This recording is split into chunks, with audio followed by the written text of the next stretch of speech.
Perang Troya adalah suatu perang yang dipercaya sebagai peristiwa sejarah yang terjadi sekitar abad ke-12 hingga 13 sebelum Masehi. Sedangkan kota Troya sendiri dipercaya terletak di daerah Turki dekat Dardanelles. Banyak anggapan bahwa perang Troya bukan sebuah peristiwa sejarah. Namun, seorang arkeolog Jerman bernama Heinrich Schliemann saat bertemu Frank Calvert meyakinkan Schliemann dengan menunjukkan daerah bernama Hisarlik yang terletak di Turki. Schliemann pun mengambil alih penggalian Calvert. Dengan adanya Hisarlik yang dipercaya sebagai kota Troya di masa lampau, maka perang Troya perlahan bisa dipercaya oleh sebagian besar sejarawan. Awal mulanya, perang Troya dipicu oleh sebuah permasalahan dilematis yang selalu setiap insan manusia hadapi, yaitu cinta. Semuanya berawal ketika seorang pangeran bernama Paris yang berasal dari kota Troya dikirim ke Yunani untuk menjalankan sebuah misi kerajaan oleh ayahnya, Raja Priam. Ketika sedang berjalan-jalan di sana, sang pangeran bertemu dengan Helen, seorang perempuan menawan yang menggetarkan hatinya. Paris yang telah terkena panah asmara pun langsung menjadikan Helen sebagai kekasihnya. Tetapi sang pangeran menemukan sebuah fakta bahwa ternyata Helen telah bersuami dan menjadi milik seorang raja bernama Menelaus, di mana tempatnya berkunjung. Helen sempat merasa khawatir ketika diajak Paris untuk meninggalkan Yunani, karena dia takut lelaki yang tengah dicintainya akan tertimpa masalah dari suaminya, Raja Menelaus yang terkenal kuat dan beringas. Namun Paris tak gentar dan berjanji siap melindungi Helen jika Raja Menelaus mengejar. Seketika itu juga Helen merasa lega dan semakin mantap meninggalkan Yunani. Akhirnya sang pangeran dan Helen kabur ke kota Troya setelah menunggu Raja Menelaus melakukan perjalanan ke Krete. Saat Raja Menelaus pulang, dia mendapati kabar bahwa istrinya telah dibawa kabur oleh Paris menuju kota Troya. Raja Menelaus naik pitam dan memerintahkan pasukannya untuk menyerbu kota Troya. Pasukan gabungan dari sekutu Yunani ditambah para hulu balang, ksatria hebat Raja Menelaus seperti Achilles dan Aias membuat pasukannya mustahil dikalahkan.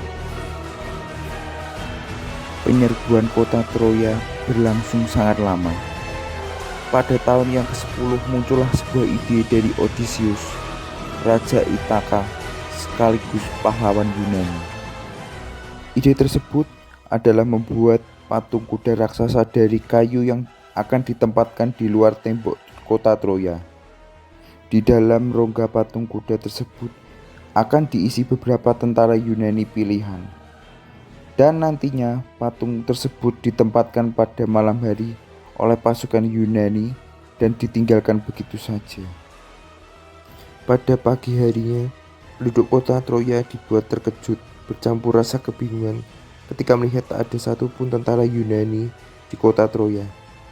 Hal ini membuat penduduk kota Troya berpikir bahwa tentara Yunani telah menyerah dan kembali ke negaranya.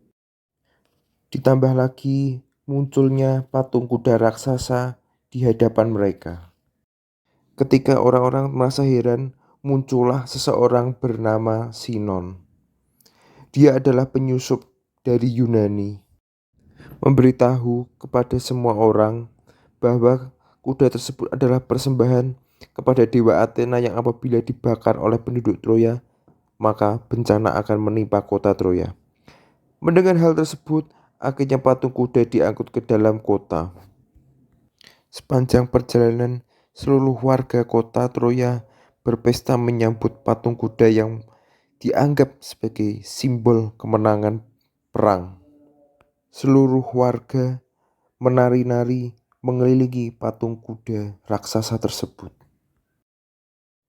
Ketika malam hari, saat semua penduduk tertidur lelap, pasukan Yunani yang bersembunyi di dalam rongga mulai mengendap-endap.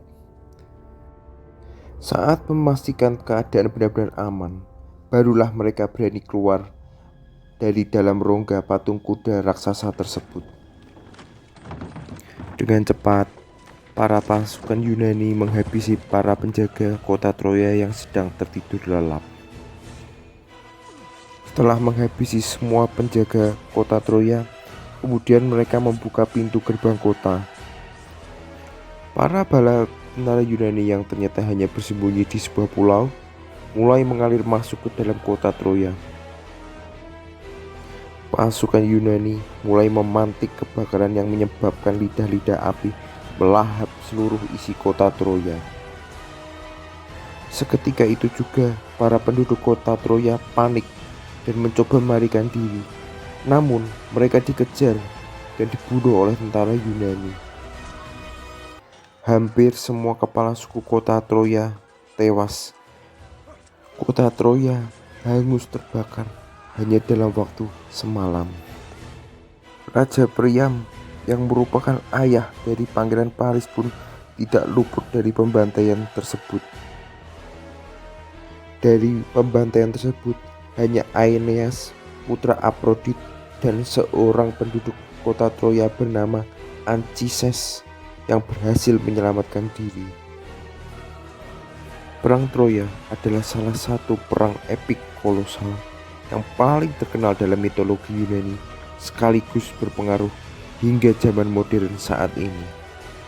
Dari patung kuda di dalam cerita perang Troya, kemudian muncul istilah kuda Troya atau Trojan Horse, yang dimana artinya sendiri mengacu pada tipu daya, dengan membuat sasaran tipu daya mengundang musuh ke tempat yang seharusnya terlindungi.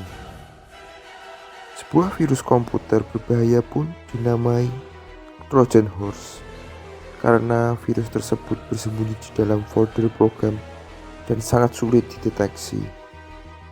Virus ini bekerja dengan menipu pengguna agar mereka secara sukarela menjalankan program yang telah disusupi virus, dan seluruh sistem atau jaringan penting di dalam komputer pun akan rusak.